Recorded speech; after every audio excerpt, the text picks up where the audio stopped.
किसी नगर में एक बनिया रहता था। वह प्रायः व्यापार करने के लिए गांवों में घूमता रहता था।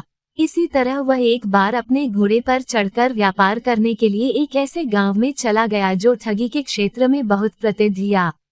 गांव के समीप पहुंचकर उसने देखा कि एक अफीमची परती पर लेटा हुआ है और दर्द के मारे छटपटा रहा है।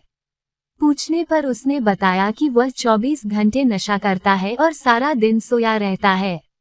कुछ दिनों से अफीम नहीं मिल रही थी और उसका नगिया टूट गया था और वह भांग पीकर दिन काट रहा था, परंतु आज उसके अन्य मित्र नहीं आए थे और भांग को घूंटने की उसमें हिम्मत नहीं थी। इसलिए अफीमची ने बनिए से कहा, यदि आप भांग रगड़ दे तो मैं आपका आभार मानूंगा और मैं आपकी इस सेवा को जीवन में कभी नहीं भूलूंगा।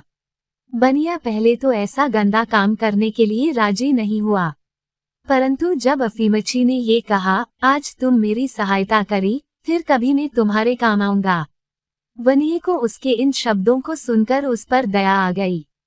उसने भांग रगड़कर अफीमची का नशा पूरा किया और यह वहां से आगे चला गया।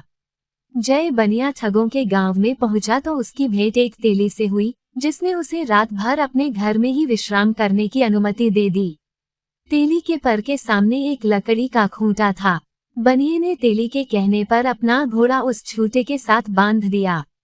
दूसरे दिन प्रातःकाल तेली उठा और बनिए का बोरा खोदकर कहीं ले जाने वाला था कि धनिये की नींद खुल गई।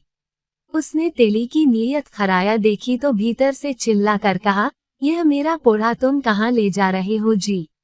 तेली साफ मुकर गया, बोला, अरे क्या बकते हो, ये घोड़ा तो मेरा है। सारा गांव जानता है कि मेरा खूंटा हर वर्ष एक घोड़े को जन्म देता है। बनिया उसके ये शब्द सुनकर बहुत घबराया और बोला, सारा गांव जानता है कि वह वही घोड़ा है जिस पर चढ़कर मैं कल यहाँ आया हूँ।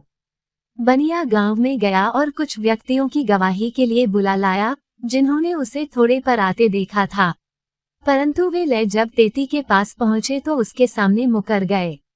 पाह देखकर बनिया नगरपाल के पास पहुंचा और उससे सारी घटना वह सुनाई।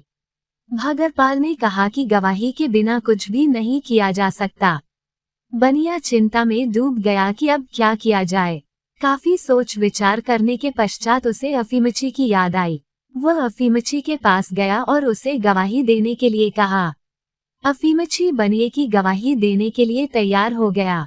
बनिए ने उसे गवाही के लिए नगरपाल के सम्मुख उपस्थित कर दिया।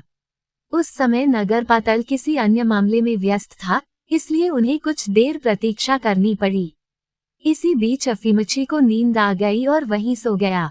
इधर नगरपाल को फुर्सत मिली तो उन्होंने बनिए को गवाह हाजिर करने के लिए कहा और अफीमची के नाम की मुकार 3 बार हुई, परंतु वह मजे से सोता रहा।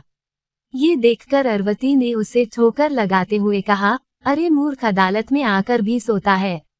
अफीमची आंखें मलता हुआ उठा और जम्हाई लेकर बोला, कस रात में सो नहीं सका। सारी झील में आग लगी हुई थी और मछलियां उसमें इस प्रकार तली जा रही थीं, जैसे कि तेल में मैं उनका शिकार करता रहा। नगरपाल ने अफीमची की यह बात सुन ली और बोले, अरे कुंभकर्ण, व्यर्थ की बकवास न कर, क्या जत में भी कभी जाग लगती है? अफीमची ने तुरंत उत्तर दिया, यदि छूटा घोड़े की जन्म दे सकता है तो पानी में भी आग लग सकती है। ये सुनकर नगरपाल को होश आया और उन्होंने मन ही मन कहा कि यह अफीमची ठीक ही तो कहता है। उन्होंने आज्ञा दी कि तेली को 100 कोड़े लगाए जाएं और बनिए को बीड़ा दिलाया जाए।